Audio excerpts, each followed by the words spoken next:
Hello বন্ধুরা, সবাই কেমন আছেন? আশা করছি সবাই ভালো আছেন, ভালো থাকবেন। বন্ধুরা, আজকে বাজার থেকে তালের বড়া নিয়ে এসছে। এই যে তালের বড়া দেখাচ্ছি। বাড়িতে তো করা সম্ভব হয়ে উঠছে না, তাই এই যে বাজার থেকে কিনে নিয়ে এসছি। একদম গরম গরম তালের বড়া। আজকে তো জন্মাষ্টমীও আছে, তো যাই হোক, এই যে আজকে সবাইয়ের ঘরে ঘরে তালের বড়া হয়। তো আমি আজকে এই বছরে করতে পারলাম না তালের বড়াটা, তাই বাজার থেকে কিনে নিয়ে এসছে। তো যাই হোক, এটাই খাবো। তো কেমন হয়েছে আমার তালের বড়াটা অবশ্যই বলবেন কমেন্ট করে। ভালো লাগলে লাইক করবেন, চ্যানেলে নতুন হলে সাবস্ক্রাইব করবেন। তো বন্ধুরা, আজকের জন্য এটুকুনই। একদম বাড়িতে করার মতোই, একদম মুচমুচে আছে।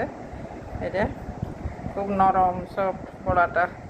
তো ঠিক আছে, আপনারাও খাবেন আর কমেন্ট করবেন কেমন হয়েছে। তো সবাই ভালো থাকবেন। এখনকার পর্যন্ত এটুকুনই।